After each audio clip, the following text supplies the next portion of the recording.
দুই পা ও এক হাত একেবারে অচল। শুয়ে থাকতে থাকতে শরীর যেন পাথর হয়ে গেছে। শুয়ে শুয়েই এক হাত দিয়ে পাখার হাতল তৈরি করে জীবিকা চালাচ্ছেন মাহতাব হোসেন। এলাকায় অনেকেই তাকে ভিক্ষা করার পরামর্শ দিলেও সে পথে হাঁটেননি তিনি। আত্মসম্মানই তার সবচেয়ে বড় শক্তি। কাজ করেই বাঁচতে চান মাহতাব হোসেন। জীবন নিয়ে যাদের শত অভিযোগ, প্রাপ্তি আর অপ্রাপ্তির হিসাব মিলাতে পারেন না, তাদের জন্য মাহতাব হোসেন হতে পারেন সাহস আর অনুপ্রেরণার এক জীবন্ত উদাহরণ।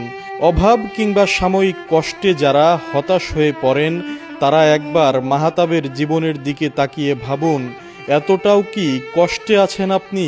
40 বছর বিজনেস হচ্ছে 40 বছর বিজনেস হওয়াতে যে হাতের কাম এক মাথার বেল্ট খাটা করার পরে আশপাশের মানুষ কিনে নিয়ে যায়, দুটো চেয়ার দর করায়।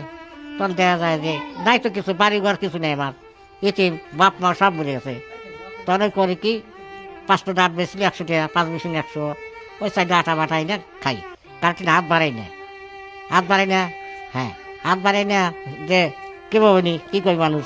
হ্যাঁ, নবীর শিক্ষা করে নবীক্ষা, এইটাও আমি নিজেদের চিন্তা করি। মানে আল্লাহ এইটা থেকে যা কামাই হয় 200 টাকা সদাই মধ্যে খাই, কি 200 টাকা আটা আনলাম, আইনা 2টো রুটি মিটি খাইলাম, এই যে ভরে চলতেছে আমি।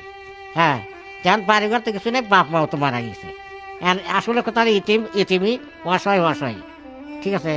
তো এই অবস্থায় যে চলতেছি, এই ডাক্তার আর ফাঁকে লওয়া লাগে না।